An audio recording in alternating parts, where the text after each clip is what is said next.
এক জামানা ছিল অন্য ধর্মের মধ্যে স্বামী যদি ইন্তেকাল হয়ে যেত, স্বামীর সঙ্গে সঙ্গে ওই স্বামীর চিতাতে স্ত্রীকে রেখে স্ত্রীকে জীবিত অবস্থায় জ্বালিয়ে দেওয়া হতো।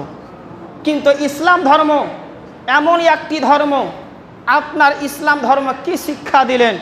যদি কোনো ব্যক্তির স্বামী, কোনো মহিলার যদি স্বামী ইন্তেকাল করে, ওই মহিলাটাকে ওই স্বামীর সঙ্গে জ্বালানো যাবে না। ওই স্বামীটা, ওই স্ত্রীটাকে 4 মাস 10 দিন তাকে আপনার বেওয়া রূপে ইদ্যত পালন করতে হবে। সেই মহিলাটাকে আপনার কি বলে, বেওয়া রূপে স্বামীর শোক পালন করতে হবে। আর ওই মহিলা যদি আবার চায়, সেই মহিলা আবার অন্য জায়গাতে বিবাহ করতে পারে। বলে সুবহানাল্লাহ। ইসলাম এমনই একটি উত্তম ধর্ম। ইসলাম ধর্মের মধ্যে যেমন নামাজের আরকান পাবেন, সেই মতন উজুর আরকান পাবেন, যেই মতন যাকাতের আরকান পাবেন, সমস্ত জিনিসের যেমন ইবাদতের ফর্মুলা ইসলাম ধর্ম থেকে আমরা পাই। ইসলাম ধর্মের মধ্যে আমাদেরকে এটাও শিক্ষা দেয় চপ্পল কি করে পরিধান করতে হবে, জামা কি করে পরিধান করতে হবে, জামা খোলার সময় কি পড়তে হবে, খাবার সময় কি পড়তে হবে, কোন হাতে খেতে হবে, ডান হাতে খাবো না বাম হাতে খাবো, বাম হাতে খাবো না ডান হাতে খাবো, সমস্ত রীতি রেওয়াজ ইসলাম আমাদেরকে শিক্ষা দিচ্ছে। বলে সুবহানাল্লাহ। ইসলাম শিক্ষা দিচ্ছে। আজকে আপনাদের সামনে আমার বক্তব্য হবে, মেন টপিক হবে আমাদের খাওয়া দাওয়ার সিস্টেমটা কি। আজকাল বর্তমান সময়ে মানুষ খাওয়া দাওয়া করে, পানি পান করে। মানুষের খাওয়া দাওয়া দেখে বুঝতে পারা যাচ্ছে যে মানুষের কাছ থেকে নবী মুস্তাফার সুন্নাত আস্তে আস্তে সরে যাচ্ছে, দূরে হয়ে যাচ্ছে। যেমন পেটের ভুক নিবারণ করার জন্য, পেটের ভুক মেটাবার জন্য যখন আমরা কোন খাবার খাই, ইসলাম এটাও শিক্ষা দিচ্ছে যখন তোমরা ভুক মেটাবার জন্য খাবার খাবে, কোন সিস্টেমে খেতে হবে, ইসলামে সেটাও শিক্ষা দিচ্ছে। বলে সুবহানাল্লাহ। তো যখন আমরা খাবো তো কি বলে খাবো? অনেক মানুষ আছে খেতে খেতে কি দোয়া পড়তে হয় সেটাও জানে না। খেতে খেতে যদি বিসমিল্লাহ বলতে ভুলেও যাই, খেতে খেতে যদি মনে চলে আসে তো আমাদের কি পড়তে হবে, খাওয়া দাওয়ার শেষে কি দোয়া পড়তে হবে, এগুলো দুয়ার পদ্ধতি আমাদের অনেক কাউরি জানা নাই। মুহতারাম সামাইনে কেরাম, একখানা হাদিস আপনাদের সামনে তেলাওয়াত করেছি মুসলিম শরীফের মধ্যে, মিশকাত শরীফের মধ্যে। এই হাদিসখানা আপনার লিপিবদ্ধ রয়েছে। হযরতে হুযায়ফা রাদিয়াল্লাহু তাআলা আনহু থেকে বর্ণিত। তিনি বর্ণনা করেন, ক্বালা রাসূলুল্লাহি সাল্লাল্লাহু তাআলা আলাইহি ওয়াসাল্লাম, রাসূল করিম সাল্লাল্লাহু তাআলা আলাইহি ওয়াসাল্লাম ইরশাদ করেন, ইন্না শাইতানা ইয়াস্তাহিল্লু তাআমা আল্লা ইযকারা ইসমাল্লাহি আলাইহি। রাসূল করিম সাল্লাল্লাহু তাআলা আলাইহি ওয়াসাল্লাম ইরশাদ করেন, যেই খানাতে বিসমিল্লাহ পড়া হয় না, ওই খানাটাকে শয়তান নিজের জন্য হালাল মনে করে। কি মনে করে? আর কথা বলতে হবে, কি মনে করে? হালাল মনে করে। খাবার খেতে বসলেন, খাবার খেতে বসার সময় আপনি বিসমিল্লাহ বললেন না, ওই বিসমিল্লাহ না বলার কারণে ওই খাবারে আপনার শয়তান শামিল হয়ে যায়, ওই খানাটাকে শয়তান নিজের জন্য হালাল মনে করে। রাসূল করিম সাল্লাল্লাহু তাআলা আলাইহি ওয়াসাল্লাম শিক্ষা দিলেন, এ আমার উম্মত বর্বরা, যখন তোমরা কোনো খাবার খাবে সর্বপ্রথমে তোমরা বিসমিল্লাহ বলে খাবার শুরু করে। বলে সুবহানাল্লাহ। একটু জোরে বলেন। বিসমিল্লাহ বলে খাবার শুরু করবে। তাহলে খাবার শুরুতে কি বলতে হবে? বলে বিসমিল্লাহ বলতে হবে। বিসমিল্লাহির রহমানির রহিম কি বলতে হবে?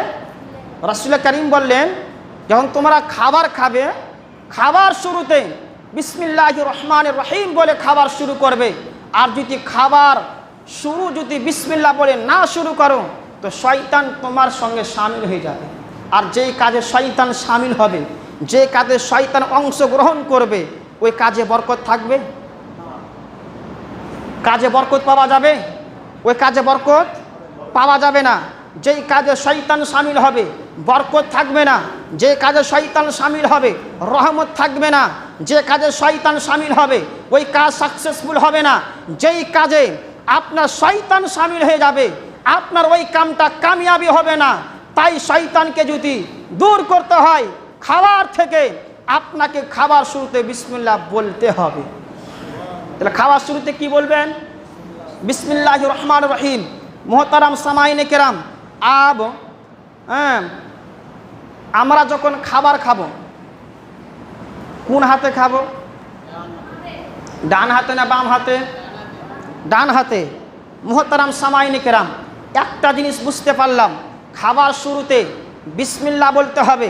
এবার খাবো কোন হাতে? আসুন আপনাকে হাদিস শোনাচ্ছি।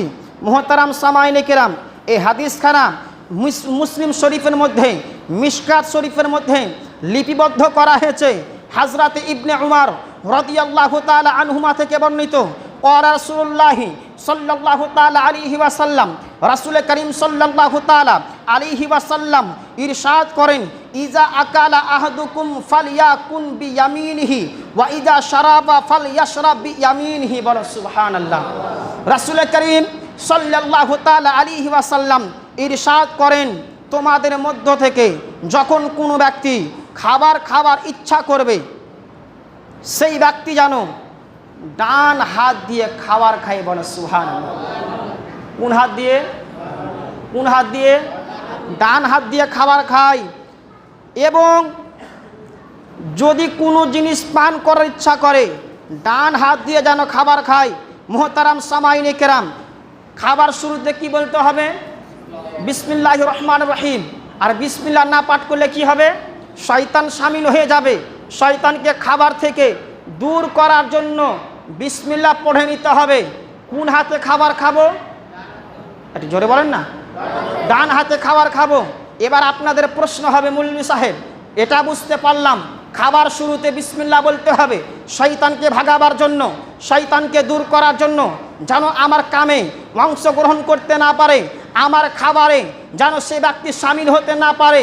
এটা বুঝতে পারলাম ডান হাতে খেতে হবে, এটা বুঝতে পারলাম। আমার প্রশ্ন হলো বাম হাতে খাওয়া কেন যাবে না? প্রশ্ন হবে কি হবে না? আর হবে কি হবে না? ডান হাতে খাবো, আল্লাহ ডান হাতটাও দিয়েছে, বাম হাতটাও দিয়েছে। ডান হাতে খেতে পারবো, বাম হাতে কেন খেতে পারবো না? কারণটা কি?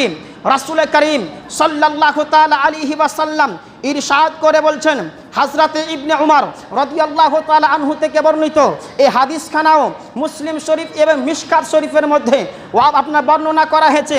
ক্বালা রাসূলুল্লাহি সাল্লাল্লাহু তাআলা আলাইহি ওয়াসাল্লাম, রাসূল করিম সাল্লাল্লাহু তাআলা আলাইহি ওয়াসাল্লাম ইরশাদ করে বলেন, লা ইয়াকুলান্না আহাদুকুম বিশিমালিহি ওয়া লা ইয়াশরাবান্না বিহা ফা ইন্না শাইতানা ইয়াকুলু বিশিমালিহি ওয়া ইয়াশরাবু বিহা।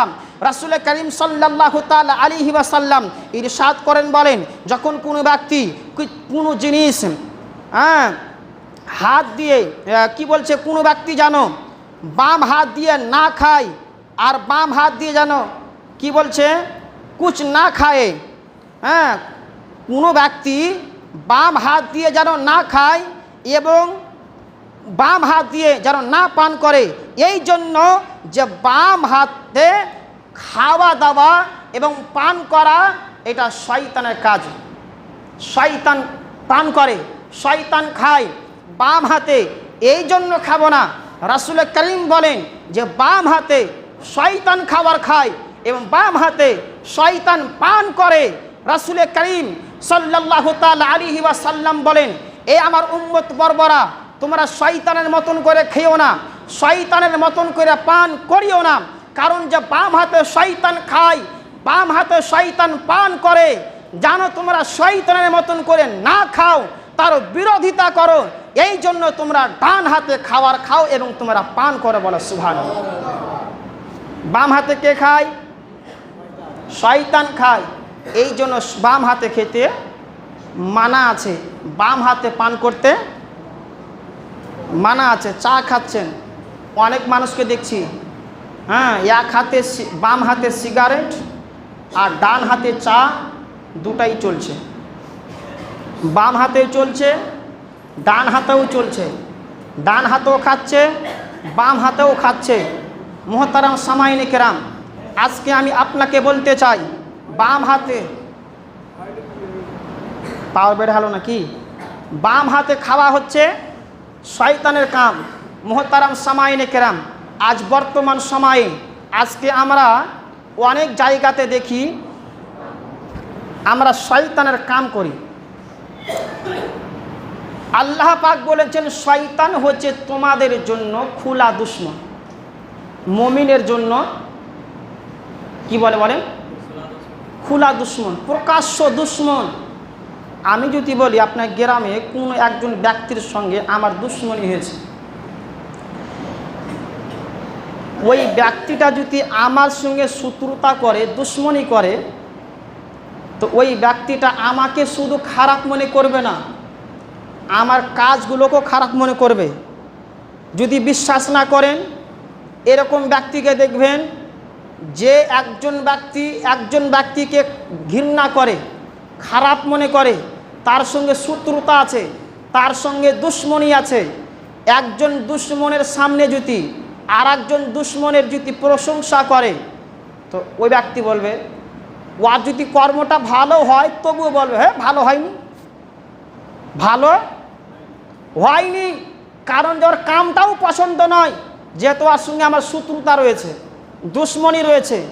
দুশমনি হওয়ার কারণে তার পোশাকটা আমার কাছে খারাপ মনে হয়, তার চলাফেরাটা আমার কাছে খারাপ মনে হয়, তার উঠা বসাটা আমার কাছে খারাপ মনে হয়, তার খাওয়া দাওয়াটা আমার কাছে খারাপ মনে হয়, তার কাজকর্মটা আমার কাছে খারাপ লাগে, তার প্রশংসা আমার কাছে খারাপ লাগে, তার সুনাম আমার কাছে খারাপ লাগে, তার সমস্ত আপনার কি বলে কাজকর্মগুলো আমার কাছে খারাপ লাগে।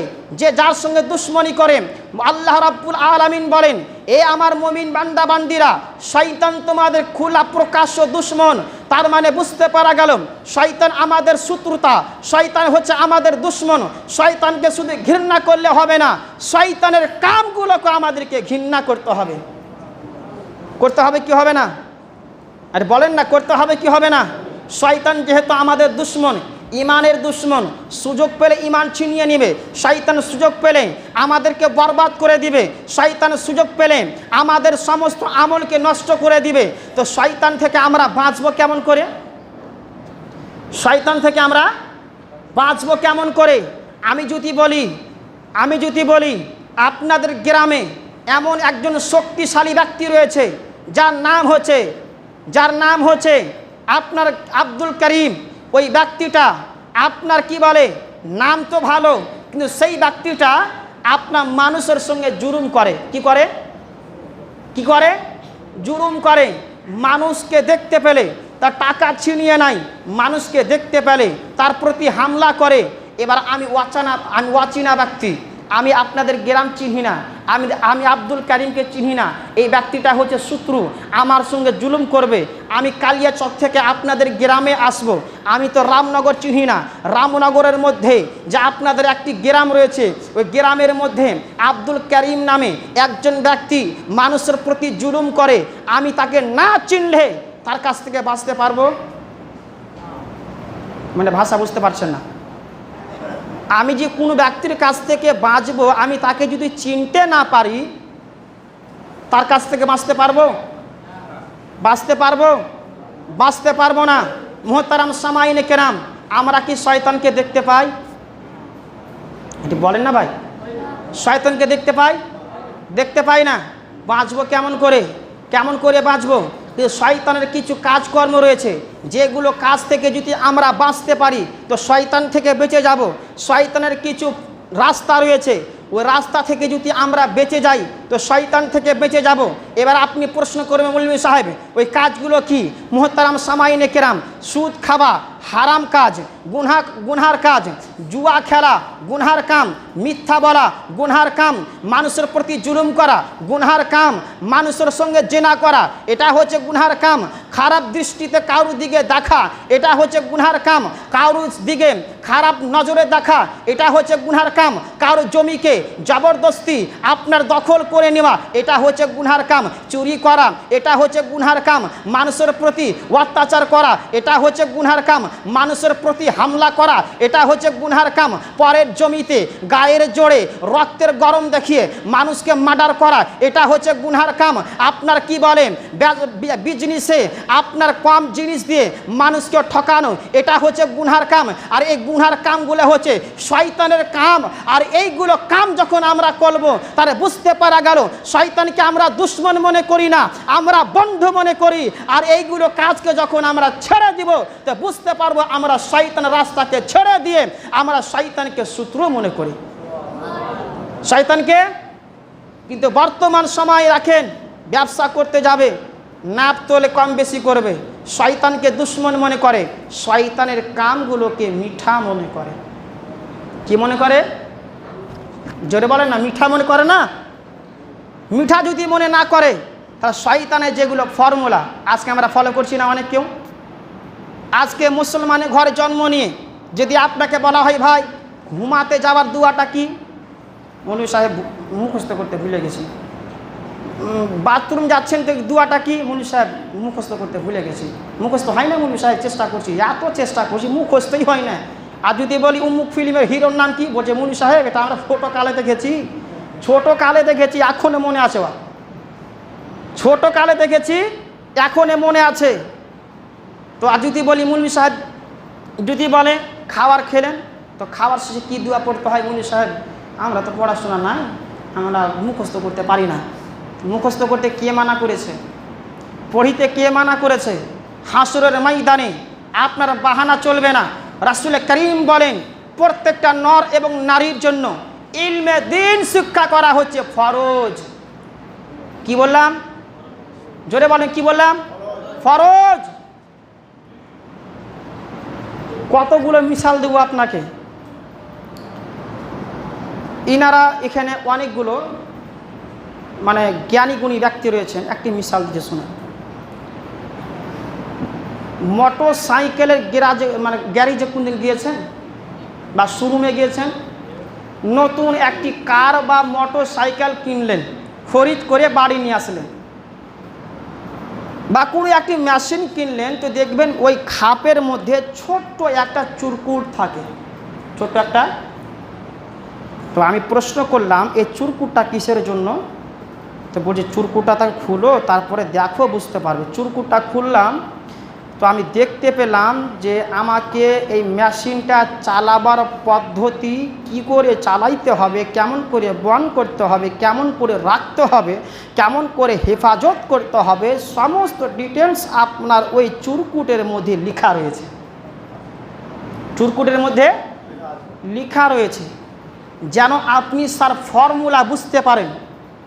একটি সাধারণ জ্ঞানে আপনাকে বলছি, একজন বিজ্ঞান, একজন আপনার কি বলে, একজন আপনার ইঞ্জিনিয়ার মেশিন তৈরি করলো, মেশিনটা কেমন করে চালাইতে হবে, কেমন করে রাখতে হবে, কেমন করে সুন্দরভাবে হেফাজত করতে হবে, তার নিয়ম কানুনগুলো একটি চুরকুটের মধ্যে লিখে ওই খাপের মধ্যে দিয়ে দিয়েছে।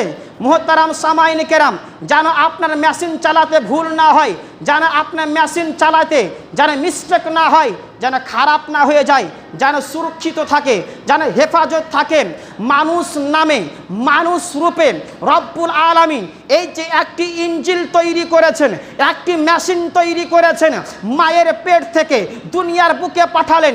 আল্লাহ রব্বুল আলামিন বলছে বান্দারে তুমি কেমন করে চলবে, কেমন করে উঠা বসা করবে, কেমন করে খাওয়া দাওয়া করবে, তোমার হেফাজত কেমন করে করবে, তোমার ঈমানের সুরক্ষা কেমন করে করবে, কেমন করে ঘুমাবে, কেমন করে উঠবে, বাথরুমে কেমন করে যাবে, বাথরুম থেকে কেমন করে বের হবে, আপনার মসজিদে কি করে প্রবেশ করবে, মসজিদ থেকে কি করে বের হবে, তোমার জিন্দেগি কেমন করে অতিবাহিত করবে, তার সমস্ত ডিটেলস আমি রাসূল পাকের দরবারে দিয়ে দিয়েছি। তোমার জিন্দেগিকে কামিয়াব বানাবার জন্য আমি তোমাদের দরবারে কোরআন দিয়ে দিয়েছি। বলো সুবহানাল্লাহ। কোরআন দিয়ে দিয়েছি, আর কোরআনকে বুঝাবার জন্য আমার রাসূল দিয়েছি। কোরআনকে বুঝার জন্য রাসূল দিয়েছি। জিন্দেগি অতিবাহিত করবেন, এটি একটি মেশিন, এই মেশিনকে কেমন করে চালাবেন কোরআন দেখেন বুঝতে পারবেন, মেশিনকে কেমন করে ঠিক রাখবেন হাদিস দেখেন বুঝতে পারবেন, মেশিনকে কেমন করে সুরক্ষা রাখা যাবে হাদিস পড়ে দেখেন বুঝতে পারবেন। কোরআন হচ্ছে এমনই একটি কিতাব, ওই কিতাবকে বুঝার জন্য আল্লাহ রাব্বুল আলামিন আমার নবী মুস্তাফাকে দিয়েছেন। নবী হচ্ছেন সাহিবে কোরআন, নবী আমার কোরআন পড়ে পড়ে মানুষকে বুঝিয়ে দিয়েছেন, এই মুসলমান তোমরা নিজের জিন্দগিকে কেমন করে অতিবাহিত করবে তোমরা আমার হাদিস কোরআনকে তোমরা খুলে দেখো।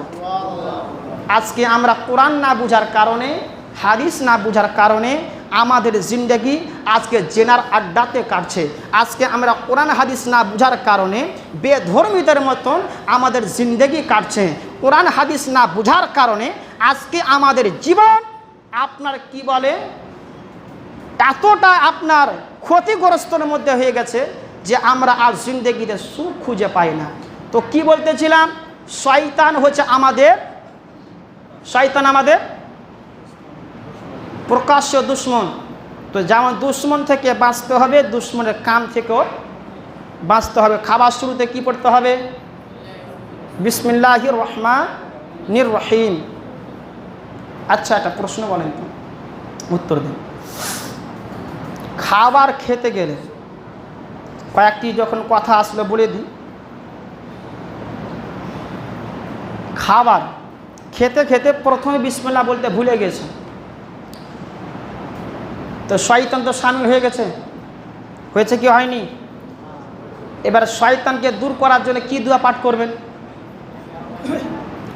তোমরা তো জানছো, তোমরা তো পড়াশোনা করছো, তোমরা জানবে না? হ্যাঁ, আপনাদের মধ্যে কাউরে জানা আছে? কাউর জানা আছে? এই জন্য রাসূল করিম বলেছেন তোমাদের আওলাদকে কমসে কম 3টা জ্ঞান দিও। কয়টা? 3টি কথা শিখিয়ে দাও। প্রথমে নবী পাকের মোহাব্বত, দ্বিতীয় নাম্বার নবী পাকের আওলাদের মোহাব্বত, 3 নাম্বার হচ্ছে কোরআনের জ্ঞান। জোরে বলেন সুবহানাল্লাহ। এইগুলো শিক্ষা না থাকার কারণে আজকে আমাদের বর্তমান সমাজের মানুষরা মনে করেছে যে আরবি পড়া ফকিরের ঘরের পড়া। কিসের ঘরে? যারা ফকির তারা পড়বে, বড় লোকেরা তো ডাক্তারি শিখবে, বড় লোকেরা তো আপনার উকিল হবে, বড় লোকেরা তো জজ হবে।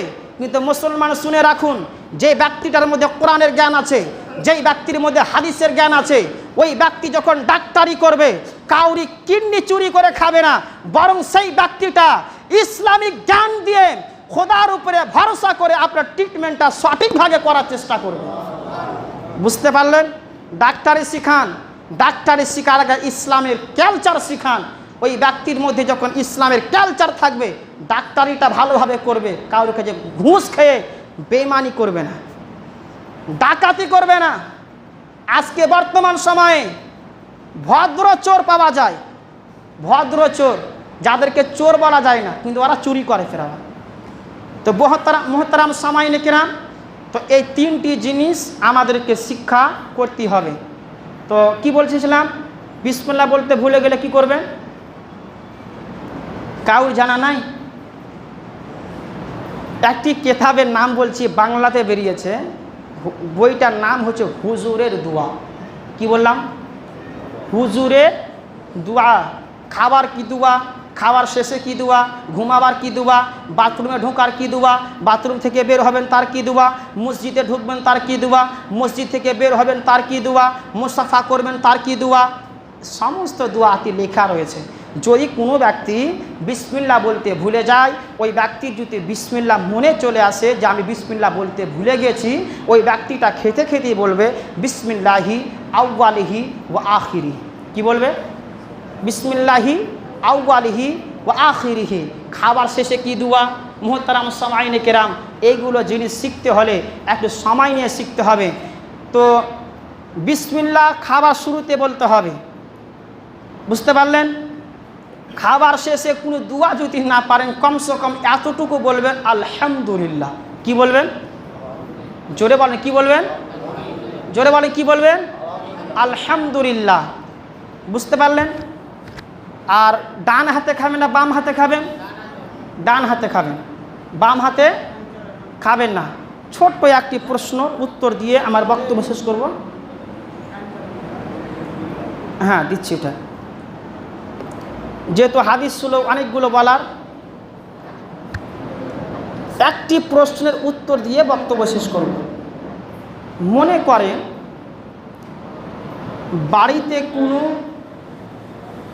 বাড়িতে আমার দিদি, আমার স্ত্রী, আমার মা ডাল রান্না করেছে। কি রান্না করেছে? জোরে বলে, কি রান্না করেছে? ডাল রান্না করেছে।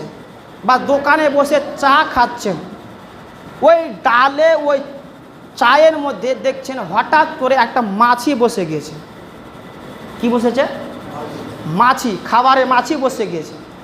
তো অনেক মানুষ ওই খাবারটাকে ফেলে দেয়। কিন্তু রাসূল করিম সাল্লাল্লাহু তাআলা আলাইহি ওয়াসাল্লাম 1400, 1450, 1500 বছর আগে বলে গেছেন, খাবারে যদি তোমাদের মাছি বসে যায় খাবারটাকে ফেলো না, খাবারটাকে ফেলো না। কি করবে? মাছিটাকে সম্পূর্ণ খাবারে ডুবিয়ে দাও, সম্পূর্ণ খাবারে ডুবিয়ে দাও। 1450 বছর পূর্বে আজকার যারা বৈজ্ঞানিক তারা রিসার্চ করছে, যারা বেধর্মী তারা ইসলামের মাজাক উড়াবার জন্য বলছে, আরে মুসলমানের নবী এত জ্ঞানী হয়ে একজন মাছির ডুবা খাবার খেতে বলছেন। তো আর একজন বৈজ্ঞানিক বলছে, দাঁড়া, উনি মহাজ্ঞানী, উনি জোরে বলেন, উনি মহাজ্ঞানী, জ্ঞানীরও জ্ঞানী, যে নবী মুস্তাফাকে সমস্ত জ্ঞানের ভান্ডার করে দুনিয়ার বুকে পাঠিয়েছেন। ওই নবী মুস্তাফা বলেছেন কোনো সাধারণ কথা হতে পারে না। উনি যখন কোনো কথা বলেছেন তার মানে কোনো গুরুত্ব আছে বলেই বলেছেন, এমনি বলেনি। ওই বৈজ্ঞানিকগণেরা ওই মাছিকে নিয়ে রিসার্চ করতে আরম্ভ করলো, দেখতে আরম্ভ করলো মাছির মধ্যে আছেই বা কোন জিনিস, মাছির মধ্যে এমন কোন জিনিস আছে খাবারে বসে গেলে পুরোটাই ডুবাতে হবে। সেই বৈজ্ঞানিকরা রিসার্চ করে বলেছে মাছির দুটা পর আছে, একটা পরে ওয়াসুক রয়েছে, আর একটা পরে ওই ওয়াসুকের ওষুধ রয়েছে। মাছির যে ডানাতে ওয়াসুক রয়েছে, ওই ওষুধ কোনো বৈজ্ঞানিক তৈরি করতে পারবে না, দুনিয়ার ডাক্তার তৈরি করতে পারবে না, দুনিয়ার কেউ তৈরি করতে পারবে না। ওই ওয়াসুকের ওষুধ অপর ডানাতে রয়েছে। যখন তুমি মাছিটাকে সম্পূর্ণ খাবারে ডুবিয়ে দিবে, ওয়াসুক ছড়ালছে ঠিকই, ওয়াসুকের ওষুধ পড়ে আবার ওয়াসুকটা ভালো হয়ে যাবে। তখন তারা বুঝতে পারলো মাছির মধ্যে দুইখানা ডানা রয়েছে, এক ডানাতে ওয়াসুক, অপর ডানাতে আপনার তার ওষুধ রয়েছে।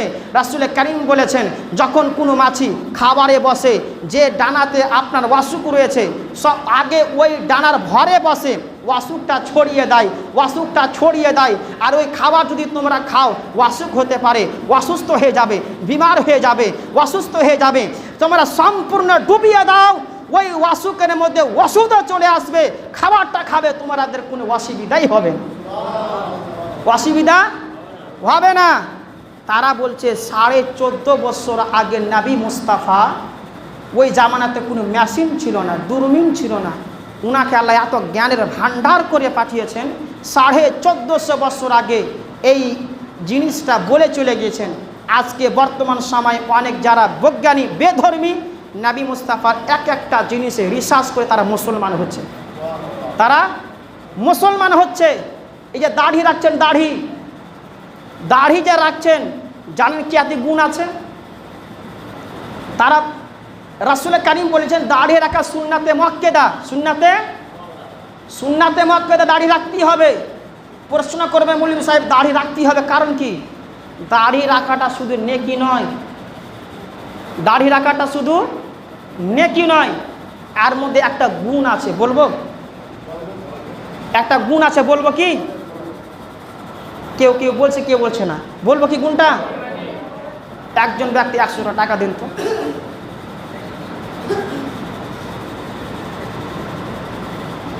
কথাটা বলে ছেড়ে দেবো। একজন ব্যক্তি 100 টাকা দেন তো মসজিদের জন্য।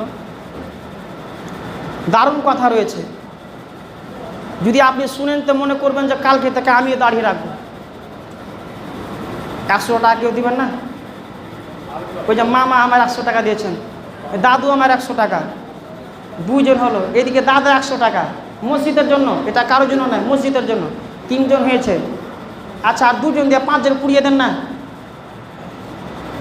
100 টাকা বাজারে যাবেন তো ফুরিয়ে যাবে। কথাটা শোনার জন্য, নবী পাকের হাদিসটা শোনার জন্য মহব্বতে 100 করে টাকা চেয়েছিলাম। 2-3 জন হয়েছে, 2টা দিয়ে 5 জন পুড়িয়ে দেন না। 2 জন ব্যক্তি আর হবে? হবে কি 2 জন ব্যক্তি? দিয়ে দিলেন নগদ। তাহলে বলে দিই নাকি? সময় হয়ে গেছে, কথাটা বলে দিয়ে ছেড়ে দেবো। তো 2 জন ব্যক্তি দিলে মোটা খুব খুশি হয়ে যেত। দাদু হয়ে যাবে নাকি একটা? তো হলো হলো হ্যাঁ। আচ্ছা, 3 জন ব্যক্তি, যা হোক শুনেন। দাড়ি রাখা কি বললাম? সুন্নাতে মুআক্কাদা। শুনেন কথাটা বল, শুনেন। আজ বর্তমান সময়ে বেশি মানুষ অসুবিধার মধ্যে রয়েছে যৌন রোগ নিয়ে। কি নিয়ে? যৌন রোগ। অনেক মানুষ দেখবেন ডাক্তারখানাতে যায়, বেশিরভাগ মানুষকে দেখবেন যারা যৌন রোগে ভুগছে। রাসূল করিম সাল্লাল্লাহু তাআলা আলাইহি ওয়াসাল্লাম 1450 বছর আগে বলেছেন, যেই ব্যক্তি দাড়ি রাখে ওই ব্যক্তির যৌন শক্তি বৃদ্ধি পায়। বড় সুবহানাল্লাহ। আরে জোরে বলেন। যৌন শক্তি বৃদ্ধি পায়। অনেক মানুষকে দেখবেন বিবাহ করার পরে শর্মিন্দা থাকে, কিছু কিছু বাড়িতে তালাক পর্যন্ত হয়ে যায়।